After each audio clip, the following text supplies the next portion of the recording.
বন্ধুরা, আজকে আমরা ক্লাস 9-এর কোষে দেখি 1.1-এর অঙ্কগুলো দেখব আর সলভ করব। দেখো, এখানে প্রথম কোয়েশ্চেন আছে, মূলদ সংখ্যা কাকে বলে লিখি। 4টি মূলদ সংখ্যা লিখি। তাহলে মূলদ সংখ্যা কাকে বলে? মূলদ সংখ্যার সংজ্ঞা কি না, যে সকল সংখ্যাকে পি বাই কিউ আকারে প্রকাশ করা যায়, যেখানে পি এবং কিউ পূর্ণ সংখ্যা এবং কিউ নট ইকুয়াল টু 0, তাদের মূলদ সংখ্যা বলে। উদাহরণ কি? উদাহরণ হচ্ছে 5/4 লিখতে পারো, 3 9/12 লেখা যেতে পারে, 11 14 5, এছাড়াও আরও অনেক কিছু লেখা যেতে পারে। যেমন তোমরা শুধু 9 লিখতে পারো, আবার লিখতে পারো 10/2 এক্সেট্রা।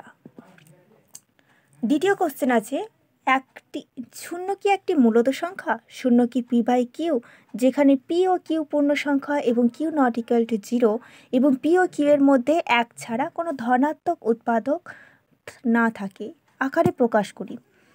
শূন্য একটি মূলদ সংখ্যা। কারণ কি? শূন্যকে আমরা পি বাই কিউ আকারে প্রকাশ করতে পারি।